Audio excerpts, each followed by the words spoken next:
Hello guys, dito tayo sa Nax Shrine, dito sa pilgrimage site. Yun ang basilica sa likod ko. Yan doon. Tapos yan ang parish church. Ay, hindi pala, mga bulaklak yan dyan.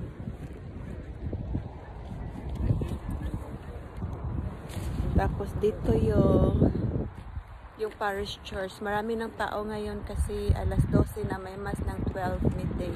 So, nag-attend ng mass kanina ng 10:30. So, ang next na mass is 12 midday, tapos last is 3 p.m. So, maraming tao ngayon kaysa kaninang umaga ng 10:30.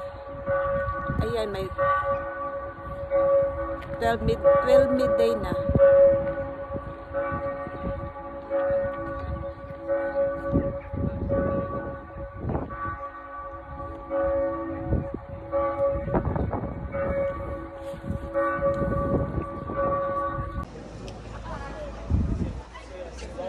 Nice ang landscape, oh.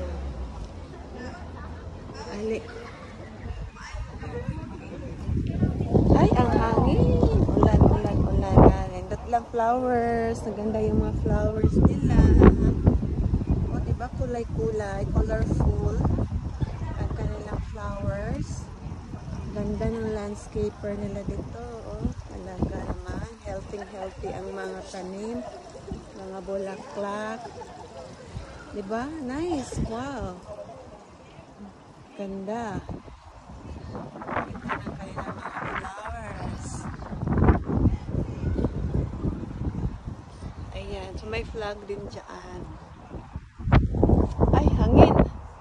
Mga iba-ibang flag. So, ito yung entrance 2 ng basilica. Tapos, yan ang grounds nila.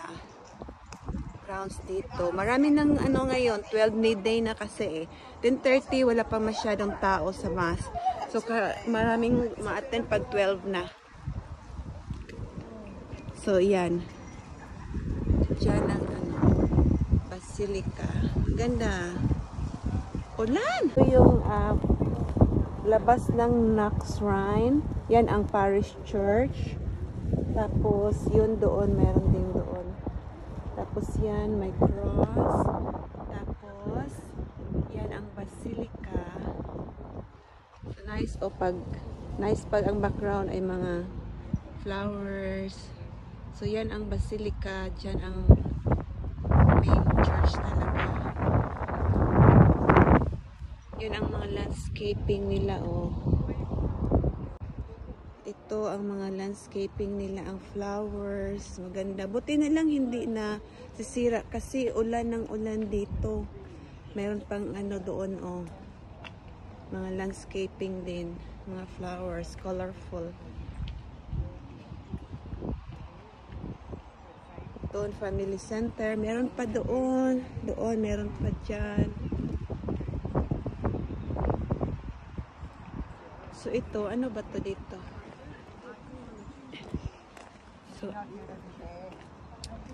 yan, 360 degrees lang.